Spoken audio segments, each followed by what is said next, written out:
Let's talk about some of the beautiful covers that have come our way from both SPFBO number 10 and SPFNO in 2024.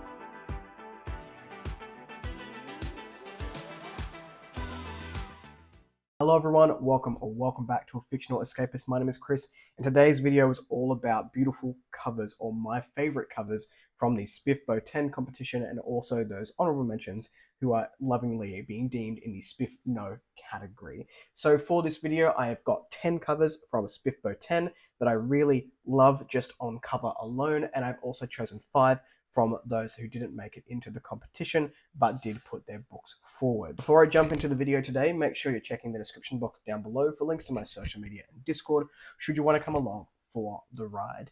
Now, this video is all about the art. I will not be reading the blurbs. I haven't read the blurbs for these books yet, but I do want to showcase some of the eye-catching covers that got my attention from the get-go. I've been using a combination of Zach Argyle's website and also the website over at the SFF Insiders, who have put together these lists in a visual format, and I'll have both of those websites linked down below if you do want to go ahead and check them out. Sorry, I just knocked the camera on the table, so it got a bit shaky. I'm going to be going in no particular order. There is one of these covers which is my favorite from each group, and I will mention that it's my favorite when I get there, but I don't have them ordered in like a 10-to-1 situation. They're just sort of a free-for-all, except for the last one, I believe, in both categories. So I'm going to start with The Dragon Thief. This is by Blake and Raven Penn and is the Skystone Chronicles book number 1, and all the covers will be put up here. Now, you'll notice a bit of a pattern in my favorite covers of these competitions because I also have one from the SPFNO category that is quite a light background with some things happening behind it and a pop of color through the center, which gives us an indication of what the story is going to be about. Now, I'm also a sucker for green, so you're going to see a bit of green on this list as well. I love the way that the light background has different terrain in it, and it plays off this dragon in the center. There's a lot happening, there's a lot of detail, but it's such a simple premise that it's really eye-catching. My eye's gone straight to that pop of green for the dragon's head, and then I get to take in the rest of those details, and I really, really enjoy the cover of this one, so much so that I went ahead and bought it when I saw it, because I'm nothing if not vain when it comes to fantasy book covers. I'm going to go and buy the ones that look really cool. Next up on this list is The Secrets of the Sorcerers. This is by Joan Marie Verba, and this is a nice short one.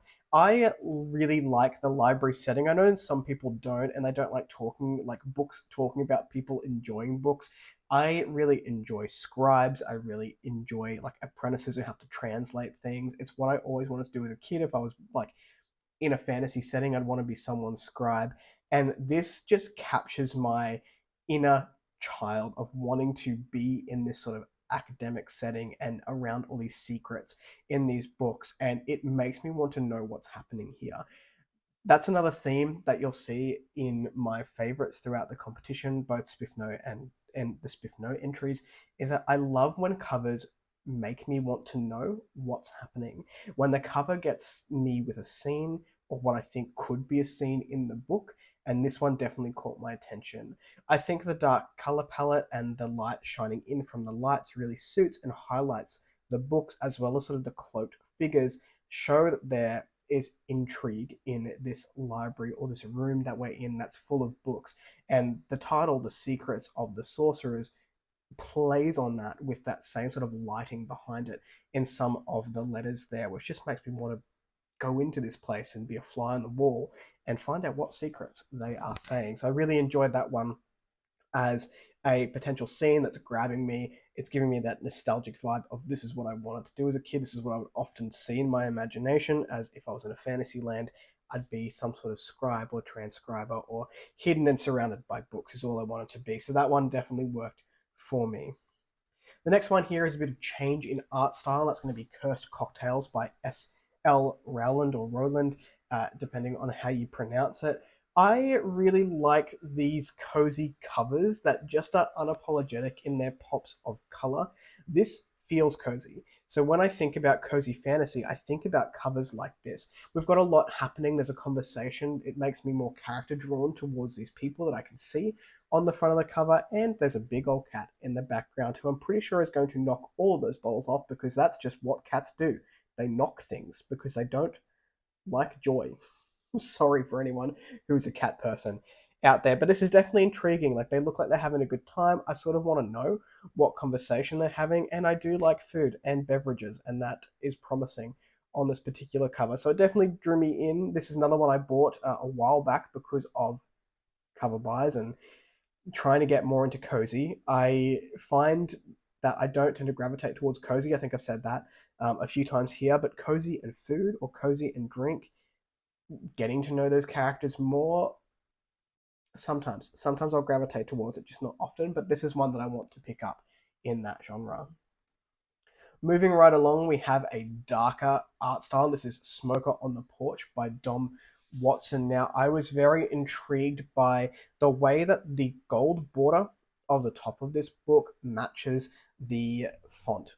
And so when I look at it, that gold border drew my eyes into what was happening, and there is so much happening in this cover, and that smoky effect that goes right up to the top just made me look further and further into it.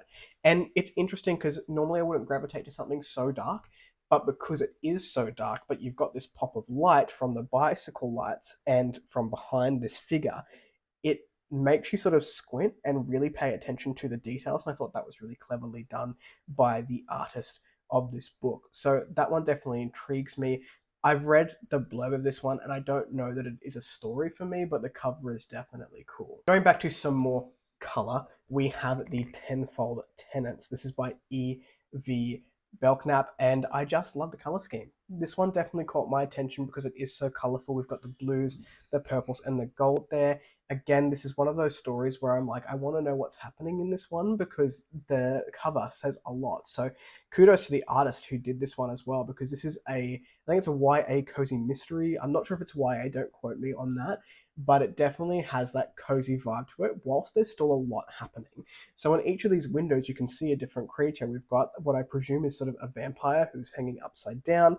We've got some other people happening here. We've got people spying on other people, and there's just a lot happening in this particular cover with a very, very pleasant color scheme. I like the trees and the leaves that are falling down, gives it that cozy vibe, as well as the warm oranges and yellows and reds that we have, and also the intrigue of all the different people in this scene. And I just really enjoyed that cover a hell of a lot. And this is by E.V. Belknap. I'm not sure if I mentioned the author already. Moving right along and playing off those reds, oranges, yellows is The Sunset Sovereign by Laura Hoy, I want to say. Sorry if I pronounced that incorrectly to the author. And this is, it says, a dragon's memoir. This is another one that really draws my eyes in because of how much is happening.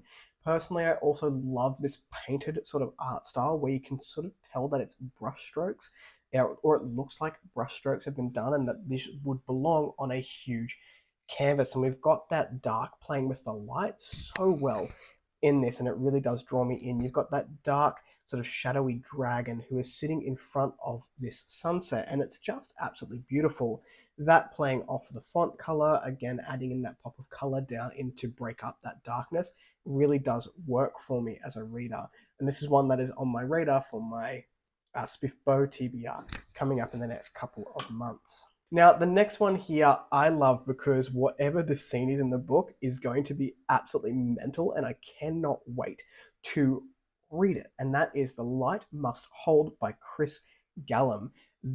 This cover and this scene, so this is one of those books where the scene looks crazy, and I want to know what is happening here. We have got some flying ribbon tentacle things that like capturing the undead. It's bright, it's dark, those colors play off each other. Got that pop of like slight red in the background there to break up the two colors, and it looks insane. And I just want to know what's happening. So that one definitely got me on a scene vibe, more so than I love the color. A lot of fantasy covers do tend to follow a similar formula for how they're presented, and this one does look like just a fantasy cover to me, but the scene is what's selling it. and I just want to know what's going on here. Now, the next one here is, again, a different sort of art style. This is Mushroom Blues by Adrian N. Gibson.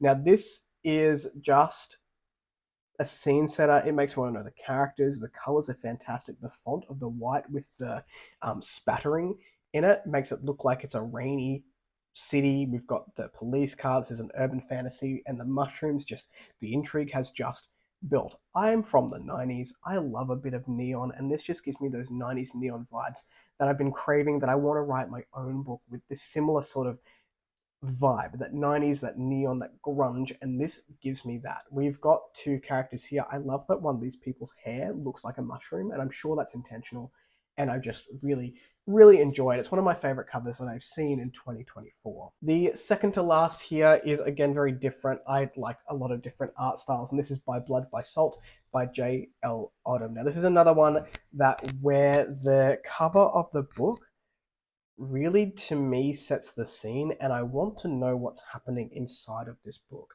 So we have this person who is crouching down and watching what looks to be desert savannah sort of situation, and there's a herd that is coming up there. I want to know what this person is watching for, because the way that they're kneeling is with intent. They're watching for something. What are they watching for? I don't know, but I want to know. And again, the very sort of light coloring on that playing off in each third of the page. So we've got very light with like the grays and the whites, and then we come down to color with the reds and the oranges, broken up by that green of the tree, and then we have a darker underneath in that last third. And it's just very pleasant to my eyes, and I want to know what this person is waiting for. And I'm intrigued enough that I went and bought this one based on cover alone. And my favorite cover from the SPFBO 10 entrance is The Faithful Dark. This is by Kate Bomer, and the only one Rachel and I agreed upon. I asked her to also look at all the SPFBO and SPFNO covers to see what were our favorites, and this is the only one that we both had on our lists. I am just a sucker for what looks to be a simple cover, which is so very detailed the more that you look at it, and The Faithful Dark has done that. I like the golds and the dark colors, the browns and the blacks of the trees. There's sort of like a mandala behind this middle character, and the building that comes up, and that pop of like silver down in the bottom right corner. It's all very, very intriguing to me, and it's giving me sort of like gothic vibes, and I think this is a gothic book. Don't like tell me if I'm wrong, because I haven't read the blurbs for a lot of these. I'm just going off the artwork, but it's super eye-catching. I would want to have this as a hardback on the shelf just because it is so beautiful and so eye-catching, simple, elegant, but with more details than you might think. And this is my top pick for the SPFBO covers this year. Which brings us into SPFNO. So I also picked 5 covers of books that did not make it into the competition. And again, these are all quite different art styles and different color settings. And I think that's what makes them so fun. The first one of these is going to be Soul Cage by Luke Schultz. I love green.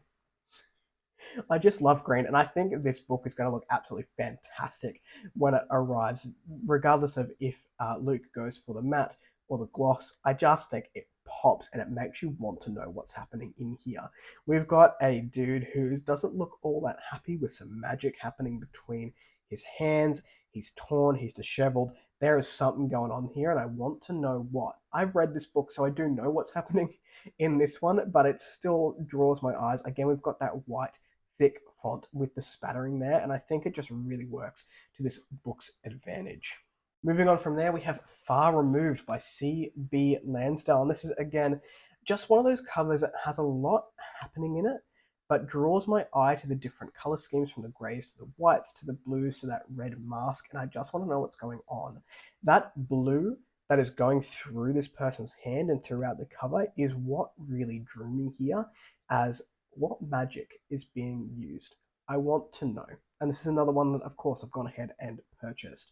So I really enjoy this one for the color scheme. I also like the O with the added, what looks like an O inside of it in there. And I don't know, I think it works. Some people may not enjoy the font covering the face, but I just think it works for me personally. The next one I have is an updated cover for the series, and that is Wrath of Olympus. This is by E.M. Cooler. I hope I pronounced that correctly, and this is the Ships of Britannia book number 1. I have recently started to really enjoy nautical fantasy. I really enjoy boats and traveling via ship. I don't like traveling via ship in my real life, but I do through a fictional lens. And this just looks like there's a lot happening with the fire behind it and the ship and the statue on the top. It's all very eye-catching. So I love that this book cover has drawn my eyes to the picture. My eyes are not naturally drawn to the fonts and where the writing is placed. Then I've taken in the ship, I've taken in the waves, and like my eyes are naturally drawn down to see the Wrath of Olympus there. And it is quite a pleasing font as well. It takes nothing away from the picture that we have on the cover. And I really, really enjoyed it. Very much drawn my eyes and made me interested in the series. The next one of these is another one of those very light covers with something happening in the middle, and that is the Ghosts of Nothing. This is by Cecily Walters. And this one here I just love it. It looks like an old book from the background, that white sort of grainy texture that you have behind it there. And then you have the scenes of what's happening in this book. And this one gives me horror vibes or like folklore vibes. So we've got sort of like an old decrepit house. There's a young person on the scene there with the lantern. And I just like the way that the colors all play off each other, and that lantern lights up and you can see the light come up to the top and also down to the bottom there, but it doesn't take away from the frame of the picture itself. I really enjoyed that one, like I did with the first one, the Dragon Thief, I think it was called. We've got a good frame. I'm definitely drawn to what's happening, and I like the way the light plays off all of the elements that we have there. And the last one I have, and my favorite cover from the SPFNO entries, is going to be The Crimson Court by Brendan Noble, and I do have this one physically. I adore this cover. It is probably my favorite cover that I have seen in 2024. Just the reds and the golds playing off one another. That huge dragon in the back, which that ring light is not going to play nicely with, but that dragon throne, the Crimson Court, it looks like a cult, and I want to know what's happening immediately. I love this cover so very much. Those are my cover picks for SPFBO and SPFNO. What are your favorite covers from the competition, or maybe a book that didn't make it? Let me know in the comments down below. If you like the content, give one of those, and if you want to see more of it, click subscribe at your will, and I will catch you in the next video. Ciao.